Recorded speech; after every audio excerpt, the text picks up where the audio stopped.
introduction and a couple of thank yous. I'd like to welcome not just our students here today, but our guests from across campus. We're glad to be able to open the door to all of you today on this important historical moment, on this important historical issue, and to hear from our important guest on Idle No More. I want to thank Leonzo in particular for opening up the show to people outside his class and outside the school. I particularly want to thank our good friend and my old friend Shannon Avison from the Indian Communication Arts Program at FNUC for helping to make this event happen. We really appreciate that, of course. Finally, we're all gathered here today to hear from Sylvia McAdam from Saskatoon, founder of Idle No More.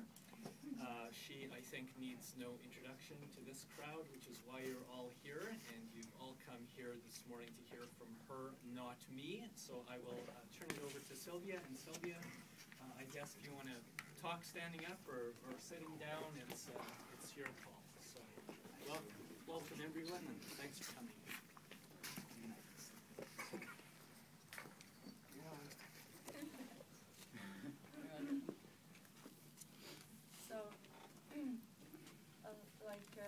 Like he said, my name is Sylvia McAdam. I'm from a reserve called Big River. It's called. I'm a fluent Cree speaker. I come from the Nihio Nation, the Cree Nation. I'll start with asking all of you, like, what do you want to know? Like, what 5 questions can you give me that I can answer? I'd like to know, I guess, when it comes to the movement, what has what was intended when the movement was started, and now, like, there's a lot of, I guess there's a lot of chiefs and a lot of people that have attached themselves to the movement, so, there's the hunger strike and the meetings with Prime Minister Harper and stuff, so what was intended when the Idle No More movement started, and what is still, I guess, is that considered part of the movement, or is that kind of separate? Do you want all our 5 questions right Sure. now? I got someone writing them down. I guess I'm wondering how you feel with what Idle No More has become, from what you started here in the province to what it is now. I just want to hear your response to Duncan's answer on, I think it was Friday, when he came out and said that they didn't, it sounded like to me like they said they fulfilled Section 35 and that they weren't going to change Bill C-45. So I want to hear what your guys' answer to that is. Okay. I have a question. And I just wanted to know, because of the chiefs being separated prior to the actual meeting with the Prime Minister, do you feel that this is creating discourse with the movement, and do you feel like they're taking over or, are separating the situation from what the actual movement is? Sylvia, I'm interested in your background. What was your involvement in an issue like this, or developing this movement before it took off? Oh, good question. Okay, I'll start with the background and move our way up.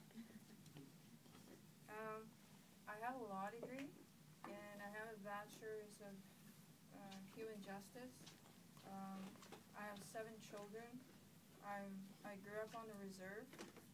I didn't speak any English until I went to kindergarten. Fortunately, I had a very understanding kindergarten teacher. I grew up under the Indian Act, still functioning under that.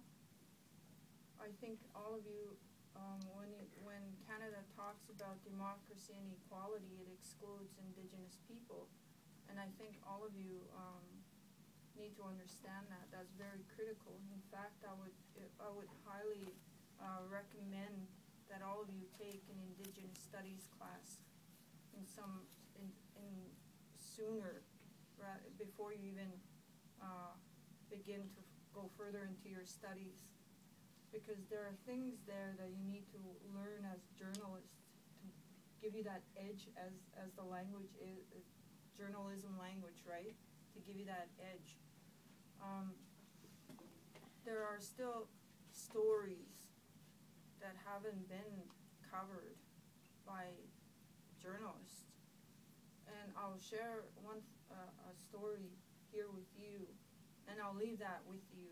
I know there's a few people that are interested in covering it now since I've started talking about it. Should I tell them about that? Oh, for sure. Okay. For the longest time, I was unsure whether I should be talking about it because it was all under the Indian Act. There's a few things, more than a few things, there's very, very terrible things that happened in history that are still not talked about. Like the Department of Indian Affairs had something called the sugar beet policy. And for the Indian people like myself that were directly impacted by it, we called ourselves grab-a-hoe Indians. Not the kind of hoe that it's used now, but those sugar beet hoes, right? I'm not that old, so don't think that this happened 100 years ago. The Department of Indian Affairs, you know how big, I was looking at my granddaughter yesterday. She's 5 years old.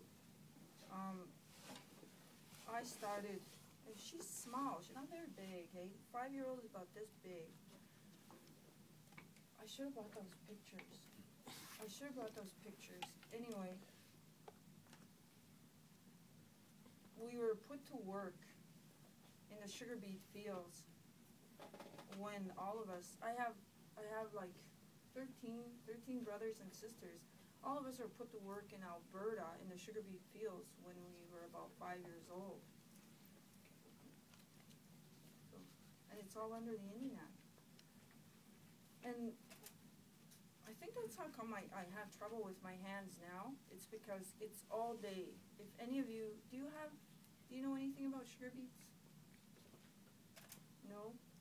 Okay, I won't talk too much about it, but when you have a chance, get that information so it gives you an idea. But sugar beet fields are like, you ever see those large potato fields? Like those wheat fields, even how huge they are? It's kind of like that, except they're sugar beets. Rows and rows and rows of them. Some of these fields are like anywhere from 100 acres to 300 acres. So they're pretty massive. And they're rows that are like a half-mile long, and they're just huge. What we would do is, you know those gardening hoes, those weeding hoes? Are you familiar with those? Those garden hoes?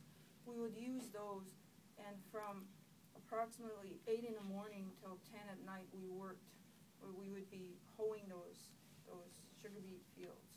Up and down those rows all day, and we were just kids. And that was part of what the Department of Indian Affairs did. So, how did they do that? Well, it was it was part of a policy, and they would because we were getting, there wasn't hardly any jobs on the reserve, so we would get what is considered welfare today, social assistance. That time it was called rations.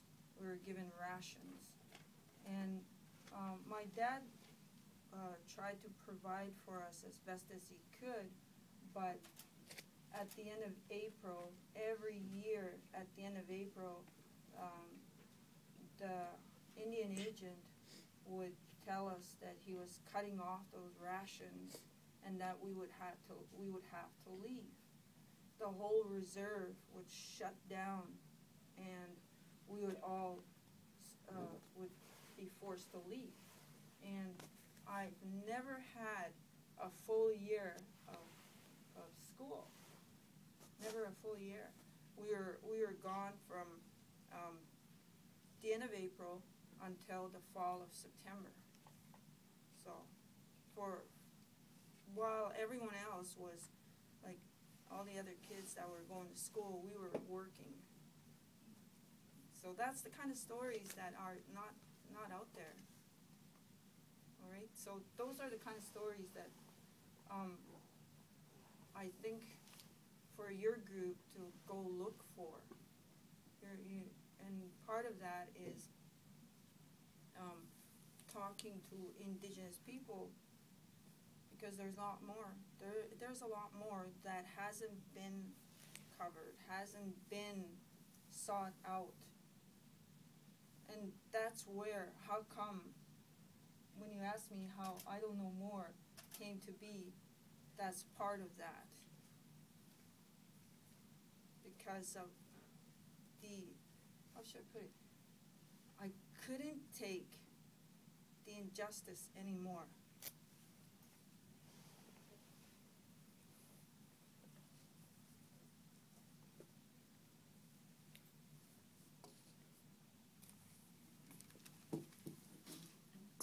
Sorry, I just get really emotional, so.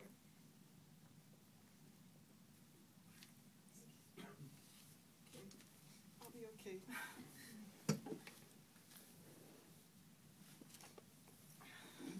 Sylvia spent the last week, she was in Regina on Friday and then dashed off to L'Orange on Saturday, Poundmaker on Sunday, and then back to Regina last night late. And as we're sitting having coffee, grabbing a coffee this morning, she's doing interviews. It's just constant, and I know she's tired.